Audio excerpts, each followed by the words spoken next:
আসসালামু আলাইকুম। Nice kitchen with blog চ্যানেলে সকলকে স্বাগত। আজকের রেসিপি চালের ঢোকলা, বা এটি বেসন দিয়ে না, আমি নর্মাল চাল দিয়ে তৈরি করেছি। আর সকালে ব্রেকফাস্টের জন্য একদম খুব পারফেক্ট একটা খাবার, আর হেলদি, শরীরের পক্ষেও ভালো। তো এটি বেসন দিয়ে না আপনি সকাল ঝটপট তৈরি করে নিতে পারবেন। তো চলুন, এই যে আমি সকালে বানিয়ে নেওয়ার জন্য রাত্রে এই চালটিকে ভিজিয়ে রেখেছিলাম। এখানে আপনারা ভাতের চাল কিংবা এমনি যেটা আতপ চাল হয় সেটি ভিজিয়ে রাখতে পারেন। রাত্রে ভিজিয়ে রেখেছিলাম আমি। তো আমি রাত্রে ভিজিয়ে রাখার পর সকালবেলা এরকম একটা পরিস্থিতি এসেছে। তো আমাকে মিক্সারে গ্রাইন্ড করে নেব। আপনারা চাইলে এটিকে স্লেভে নিতে পারেন। তো আমি নিয়ে নিলাম একটি মিক্সার জারে। আমি এই চালগুলোকে নিয়ে নেব। আর এটা আপনারা হলে বানিয়ে দেখবেন, খুব সুন্দর হয়। আর বেসনের না বানিয়ে আমি এই বানিয়েছি চালের। আর এতে দিলাম এই বাটির একটু কম, 1 বাটি মতো সুজি। 2 বাটি চাল ছিল, 1 বাটি সুজি আর 1 বাটি টক দই দিয়েছি। যেহেতু এটা আমার ইনস্ট্যান্ট, সকালেই তৈরি করছি, এই জন্য জালিদার হওয়ার জন্য আমি দই ব্যবহার করেছি এখানে। আপনারা চাইলে এখানে প্রচুর পরিমাণে লেবুর রস ব্যবহার করতে পারেন। আর পরিমাণ মতো জল দিয়ে এটিকে আমি ভালো করে এই যে একটা পেস্ট বানিয়ে নিয়ে এলাম। তো আপনারা চাইলে এটিকে সব মিশিয়ে শিলেও বেটে নিতে পারেন। তো তারপরে এই যে আমি ঢেলে নিচ্ছি। দেখুন, এরকম একটা গাঢ়ত্ব করে আমি এটাকে বেটে নিয়ে পেস্ট বানিয়ে নিয়ে এসেছি। এই যে দেখুন। তো এবার এখানে কিছু মশলা কিছু অ্যাড করব। তো এখানে আমি আদা, রসুন আর কাঁচা লঙ্কাকে একটু থেতো করে নিয়েছি।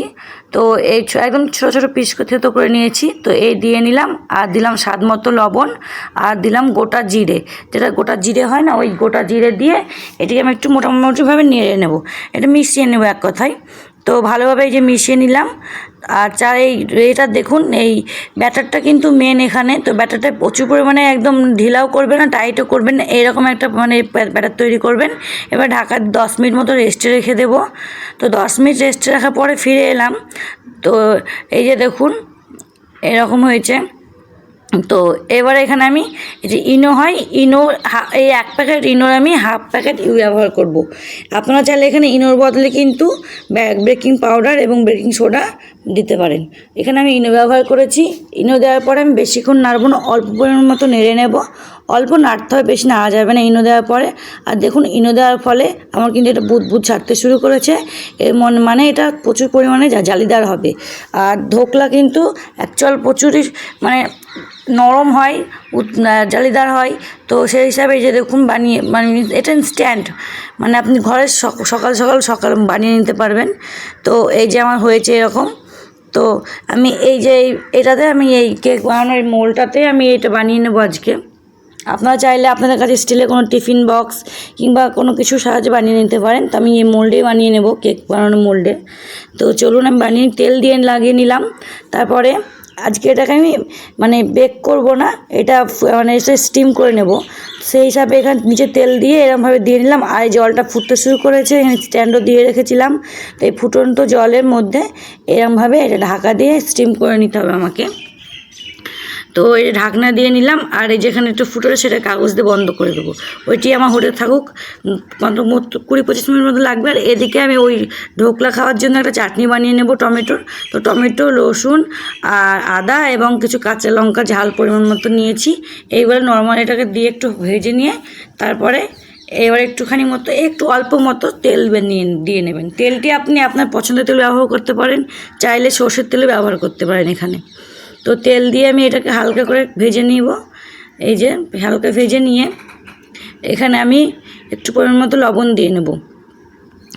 পরিমাণ মতো লবণ দিয়ে এটিকে ঢাকা দিয়ে রেখে দেবো। লবণ দিলে এটা নরম হয়ে যাবে খুব তাড়াতাড়ি। তো এবার আমি এটিকে ঢাকা দিয়ে মোটামুটি 5-6 মিনিটের মতো রেখে দেবো। 5-6 মিনিট পর দেখুন, আমার পুরো গলে গেছে কত সুন্দরভাবে টমেটোগুলি।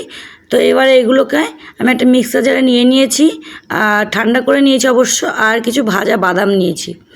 এই চাটনিটা আমি আমার প্রসেসে বানাই, আমার খুব ভালো লাগে। আপনারা অবশ্যই একবার এটা বানিয়ে খাবেন। অনেক রকমের চাটনি হয়, কিন্তু এই চাটনি একবার হলে আপনারা ট্রাই করবেন, সত্যিই খুব ভালো লাগে খেতে। আর একটু জল আর একটু স্বাদ মতো লবণ আগে যেহেতু দিয়েছি তাই একটু পরিমাণ মতো লবণ দেবেন। আর গোটা জিরে দিলাম। এটা এই যে পেস্ট বানিয়ে নিয়ে চলে এসেছি দেখুন। আর জলটা কিন্তু পরিমাণ মতো দিয়ে নেবেন। আর পেস্টটা দেখুন কেমন টাইপের হয়েছে। পেস্টটি কিন্তু এখানে এই যে আপনি এর থেকে যদি একদম ঢিলা খেতে চান তাহলে এর থেকে একটু জল বেশি দেবেন। পেস্টটা আপনার উপর নির্ভর করছে। তো আমার তৈরি হয়েছে। এবার এই পেস্টের উপর একটুখানি মানে ফোড়ন বা তড়কা যাই বলুন সেটা দেওয়ার জন্য আমি এখানে এই যে এতে করে নেব। তো তেল দিয়ে নিলাম, সর্ষের তেল। আর আমাকে আর একটা কথা, আমি যেটা ঢোকলা বানাচ্ছি সেখানেও লাগবে, তো সেই হিসেবে তেলটা একটু বেশি দিয়ে নেব। আর এখানে কারি পাতা দিয়ে নিলাম।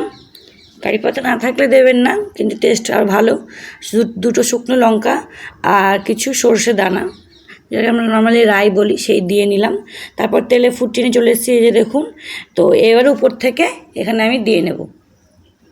চাটনিটা একবার হলে আপনারা বাড়িতে ট্রাই করবেন, সত্যিই খুব ভালো লাগে। আর সকালে কিন্তু এরকমভাবে খুব তাড়াতাড়ি মানে ব্রেকফাস্ট তৈরি হয়ে যায়। বিশেষ করে আমার তো সকালে প্রতিদিন ব্রেকফাস্ট বানাতে হয়, সেই হিসাবে আমার এটা খুব ভালো লাগে, তাড়াতাড়ি হয়। আমি রাতে একটু ভিজিয়ে রেখে দিই চালটা, আমার সকালবেলায় তাড়াতাড়ির মধ্যে কাজ হয়ে যায়।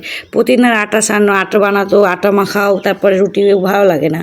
তারপরে যেদিন এটা কত সুন্দর ফুলেছে, এটা হয়েও গেছে আমার।